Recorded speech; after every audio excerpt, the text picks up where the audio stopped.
ITM university Gwalior के chancellor Ramashankar Singh ने लिखा है कि जब सोमनाथ मंदिर पर तोड़ने के लिए हमला हुआ कि उसे तोड़ दिया जाएगा, तो शुरू में सारे पुजारियों ने मंत्रोच्चार शुरू कर दिया, मंत्र पढ़ने शुरू कर दिए।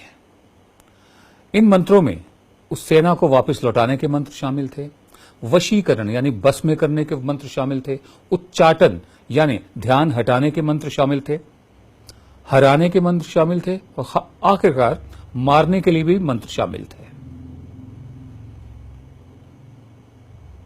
कुछ नहीं हुआ, ना होना था। वो फौज एकदम नजदीक आ गई, आनी ही थी, कोई मुकाबले में था ही नहीं।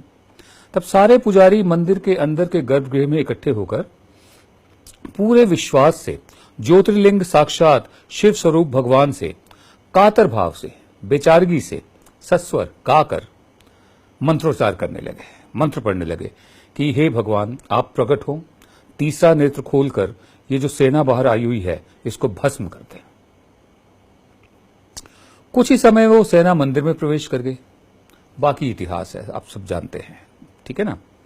और आजादी के बाद केंद्र सरकार ने सोमनाथ मंदिर का जीर्णोद्धार किया और आज वो इस रूप में विराजमान है।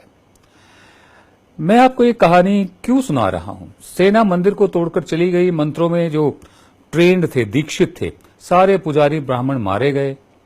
वो अपने ही झूठ में विश्वास करते थे, औरों को विश्वास दिलाते थे। सदियों से मंत्रोच्चार के मम्बो जम्बो में लोगों को उलझा रखा था और वो यकीन करते थे इसमें। मैं आपको इसलिए सुना रहा हूं कि आरएसएस के एक प्रचारक हैं इंद्रेश कुमार, उन्होंने मेल टुडे के एक इंटरव्यू में कहा है कि भारतवासियों को चीन का मुकाबला करने के लिए मंत्रोच्चार करना चाहिए। और मंत्र का जो अर्थ है वो ये है कि कैलाश, हिमालय और तिब्बत चीन की आसुरी शक्ति से मुक्त हों। कैलाश, हिमालय और तिब्बत चीन की आसुरी शक्ति से मुक्त हों। आसुरी माने जो असुर होते हैं, सुर असुर, देवता और राक्षस का जो पूरा बना रखा है सिस्टम। तो ये मंत्रोच्चार के जरिए चीन को हराने की बात कर रहे हैं इंद्रेश कुमार। क्यों ना, हमें तो हैरानी नहीं होती। जहां इनकी स्कीम ऑफ थिंग्स में, इनकी समझ में पुष्पक विमान उड़ते हों, जहां गणेश जी प्लास्टिक सर्जरी से बनाए गए हों, जहां स्टेम सेल टेक्नोलॉजी ऋषि मुनियों ने बहुत पहले ही इजाद कर ली हो, जहां देसी घी के जरिए बच्चों को प्रिजर्व किया गया हो ताकि बाद में उन्हें खड़ा किया जा सके, तो वहां यह भी संभव है कि आप मंत्र पढ़िए और चीन की सेना एकदम डर के भाग जाएगी। अब हम क्या कहें बताइए? ये जो टेम्परामेंट है ये साइंटिफिक नहीं है और ये उन लोगों को समझ में नहीं आएगा जिनको कभी तालीम हासिल नहीं हुई। आपको बताना जरूरी था कि एक इंटरव्यू छपा है जिसमें इंद्रेश कुमार जो है प्रचारक, मेल टुडे में छपा है। वो कह रहे हैं कि मंत्रोच्चार से चीन की सेना को भगाया जाए, इससे भारतीयों में भी स्फूर्ति, ऊर्जा, विश्वास और तेज बढ़ेगा।